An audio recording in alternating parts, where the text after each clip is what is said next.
Hello, everybody, and welcome to what I consider to be a very important sort of bit of lore for the Dissident Right, called the Dissident Right Trichotomy. If you've heard of the NRX dichotomy, which is the Techno-Commercialist, Thenomonists, or I think that's how you pronounce it, Nationalist, if you're familiar with that, you will probably understand what this is. Now, there isn't really been any sort of video attempting to make a trichotomy of the Dissident Right, because while NRX is a large part of the Dissident Right, it's not the Dissident Right in its entirety. So I'm going to essentially make a triangular chart that shows the three ideological sort of extremes of the Dissident Right. And by extreme, I don't mean like extremism, I just mean distance from the mean. Here we go. So NRX, as we all know, has this trichotomy of Techno-Commercialist, Thenomonists, and Nationalist.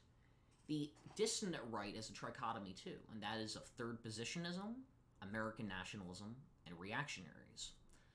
And using a game that I really love called The Elder Scrolls III Morrowind, I'm going to explain to you what each branch of the neo-reactionary trichotomy represents. So in Morrowind, there are three great houses: House Walu, House Redoran, and House Telvanni. House Walu is mostly focused on stealing, sabotage, and commerce. You could obviously attribute this house to the techno-commercialist branch of the NRX. House Redoran, which is in the middle, is focused mostly on ancestral traditions and warrior culture. So I think they would fit most likely in the ethno-nationalist section of NRX. And House Telvanni is mostly focused on magic and study of the divine entities. So they're the religious aspect of it. Now let's get on to the actual chart itself for the Dissident Right. So right here, this might be quite a bit to take in, but this is the Dissident Right trichotomy, and I included different ideological spheres in it. We have the European cultural group right there. We have reactionaries, TradCaths. We have some particular people like Varg, yours truly, and JF. Amnats, Wignats, third positionism. You get the idea. And some of these groups I'm going to explain in a later video. Like economic invincibility is someone I'm going to talk about in another video. So but first, I want you to look at the three corners. This one right here is American nationalist. This one right here are reactionaries. And this one right here is third positionism. And on this axis right here, it's elitism and authority on one end and populism on the other. So one end essentially doesn't trust the masses and wants to, and would rather, basically one end is more focused on mass movements, the other one's more focused on decentralized stuff that doesn't really want to win over the heart of the people. Now here we have in the reactionary to third positionist branch, if you are more of a reactionary, you want a restoration of a earlier era. And obviously, the distributists, Argent, E. Michael Jones, they want to return to sort of a pre-Enlightenment era, to varying degrees. And right here, a construction of a new order are people who, instead of listening to the knowledge of the ancients and trying to go back to something that we've lost, instead, these people want to create something entirely new. And finally, we have the sort of spectrum right here from the current paradigm is flawed and needs fixing, but if we fixed it, there wouldn't be any issues, to the current paradigm must be destroyed entirely. And obviously, on one end, you'd have someone like Tucker, and the other end, you'd have someone like Cultured Thug. The first group in here is European nationalism.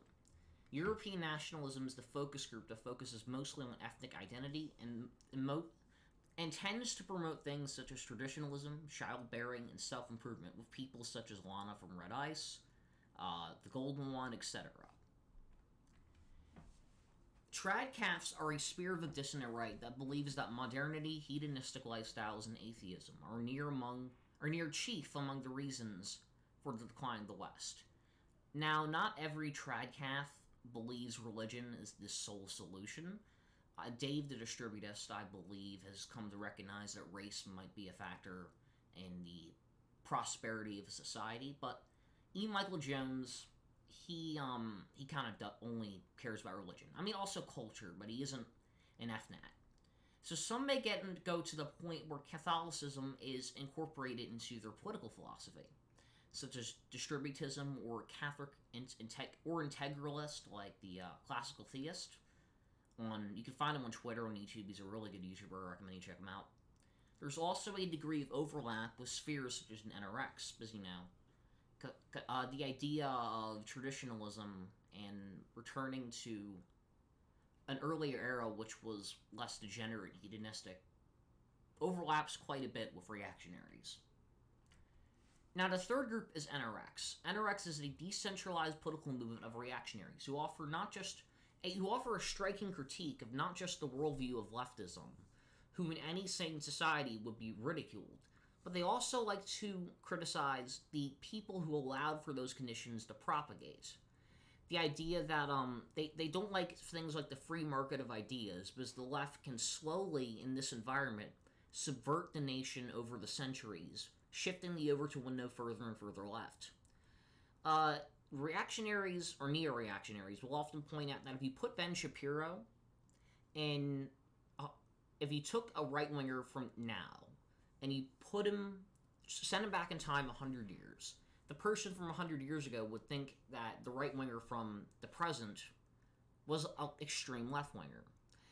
Take that person from 1900 and send it back to 1800. The same thing would apply. Same thing with 1700, 1600, and it starts to wear off after about 1500. So people who founded this idea and sort of served as the intellectual godfathers of it were Mencius Moldbug and Nick Land, and they served as the intellectual core for the early Dissident Right before 2016 happened and everything got ruined. The fourth group are Amnats. Amnats are the group of the Dissident Right most focused on electoral politics in the United States, and of all the groups listed, have the most backing from mainstream figures. There's not a lot of them, but, Tucker backs them. I believe a sitting congressman called Paul Gosar has endorsed a couple groupers who are running for Congress.